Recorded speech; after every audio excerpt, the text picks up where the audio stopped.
बिस्मिल्लाहिर्रहमानिर्रहीम। Welcome to सरकारी job गुरु। दोस्तों, पंजाब एजुकेशनल इंडोमेंट फ़ंड में सिंध के ज़हीन तलबा और तालबात के लिए स्कॉलरशिप प्रोग्राम का ऐलान किया गया है, जो कि साल 2021-22 के लिए अलो की गई हैं। तो जिन तलबा और तालबात ने 2021-22 में मैट्रिक या इंटर के इम्तहानात दिए हैं, वो इसके लिए एलिजिबल हैं। ये बहुत अच्छी अपॉर्चुनिटी है, तो इसके लिए आप लाजमी अप्लाई करें। और इसमें अप्लाई करने का तरीका भी आपको समझाया जाएगा। इससे पहले आपने देखना है कि आप इसके लिए एलिजिबल हैं या नहीं हैं, तो वो देखते हैं। तो ऐसे शागिर्द या तलबा या तालबात जिन्होंने मैट्रिक या इंटर का इम्तिहान 2021 में किसी भी सरकारी स्कूल से पास किया हो, ठीक है, गवर्नमेंट स्कूल में से पास करना लाजमी है। प्राइवेट स्कूल वाले इसके लिए एलिजिबल नहीं है। पहली बात तो ये। दूसरी बात, सरकारी स्कूल से आपने 60% मार्क्स उठाए हो, ठीक है, मैट्रिक या इंटर में कम से कम आपकी 60% आपने उठाई हो। इससे ज़्यादा वाला या 60% वाला एलिजिबल है, 59% वाला या 59.5 वाला भी एलिजिबल नहीं है। तीसरा, ऑब्वियसली आपका डोमिसाइल जो है वो सिंध सूबे का होना चाहिए, ठीक है, और आपका जो इदारा है वो रजिस्टर्ड होना चाहिए। ऐसे नहीं है कोई टेम्परेरी इदारा है, ठीक है, अभी वो रजिस्टर्ड नहीं हुआ तो उसमें से आपने कर लिया, तो वो भी एलिजिबल आप नहीं हैं, ठीक है। फिर वालदेन की जो आमदनी है वो 23,000 से ज़्यादा नहीं होनी चाहिए। महीने की जो आमदनी है आपके पेरेंट्स की वो 23,000 से ज़्यादा नहीं होनी चाहिए।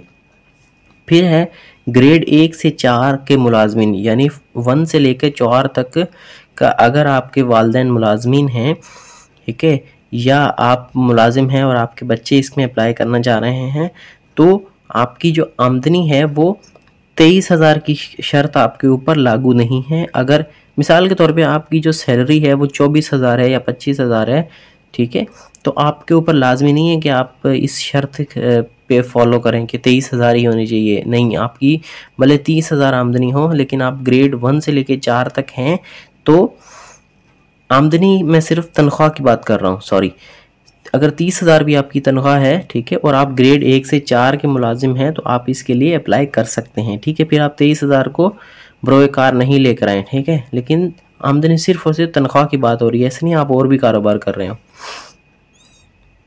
फिर है दहशतगर्द में जो शहीद हुए हुए सिविलियंस हैं, उनके बच्चों की भी उनके ऊपर भी यही लागू होगा कि उनकी अगर मंथली आमदनी जो है ना वो 23,000 से ज़्यादा है, तो फिर भी वो अप्लाई इसके लिए कर सकते हैं, ठीक है।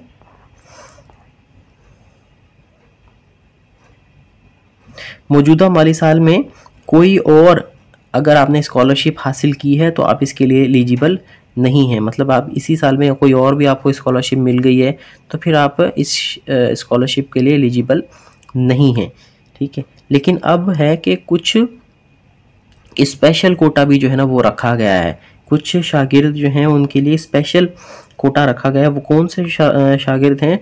वो हैं यतीम तालबा और तालबात, यानी जिनके पेरेंट्स नहीं हैं, जिनके वालिदैन जो है वो फौत हो चुके हैं, ओके।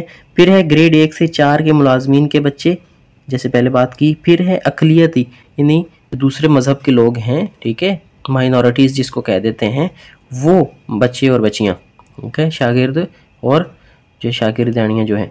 फिर है स्पेशल, यानी माजूर तलबा और तालबात।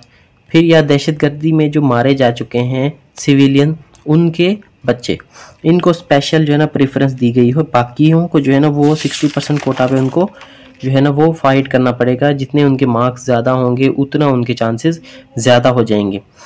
अब आपने करना क्या है, आपका जो स्कूल है उसका NTN नंबर होता है, ठीक है, एक कोड होता है, जैसे सिम्स कोड होता है ना प्राइमरी सेकेंडरी स्कूल में, इसी तरह NTN एक नंबर होता है। और आपके जो कॉलेज के प्रिंसिपल हैं या सरबराह हैं उनका CNIC, ये दोनों चीज़ें जो है ना वो आपने अटैच करनी है फॉर्म के साथ। फिर आखिरी तारीख अगर इसकी मैं आपको बताऊं तो वो है 15 अप्रैल 2022। इससे पहले आपने ये एप्लीकेशन फॉरवर्ड करनी है। अब एप्लीकेशन कहाँ से डाउनलोड कर सकते हैं? www.pwf.org.pk, यहाँ से आप डाउनलोड कर सकते हैं, हासिल कर सकते हैं, ठीक है। और इसे जमा कहाँ करवाना है? फिल करने के बाद वो आपने जमा कराना है, ये जो एड्रेस मैं बता रहा हूँ ये नीचे लिखा भी हुआ है, college education department, old KDA building number 3 3rd floor Sindh secretariat Karachi. ठीक है, और इसमें भी जो है ना भेजना किसको है, फॉरवर्ड किसको करना है, ये जो नीचे एड्रेस लिखा हुआ है ना आखिर में, Faqir Mohammad Lakho additional secretary environment college education department Sindh, focal person ये हैं। ठीक है, आप पहले इनका नाम लिखें, नीचे फिर जो है ना वो कॉलेज एजुकेशन लिखेंगे आप।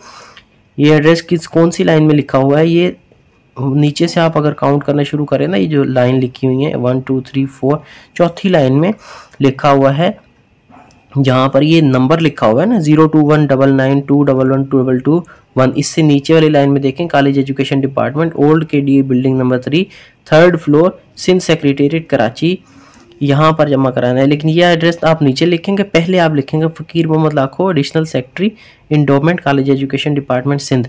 ठीक है, इसको आपने भेजना है। अगर आप डायरेक्ट PEEF की ऑफिस में भेजेंगे तो वो आपके लिए एक्सेप्टेबल नहीं होगा। फोकल पर्सन के थ्रू सिंध की जो भी जो स्कॉलरशिप्स हैं, जो भी डेटा है वो यहाँ से भेजा जाएगा, क्योंकि ये पंजाब की स्कॉलरशिप है, पंजाब जाएगा ये आपके जो डॉक्यूमेंट्स हैं। ठीक है, ये आपके पंजाब प्रोविंस में जाएंगे। इसी तरह दूसरे प्रोविंसेस के लिए के भी फोकल पर्सन वहाँ पर भेजेंगे, फिर आपकी जो एप्लीकेशन है वो फिर काउंट होगी।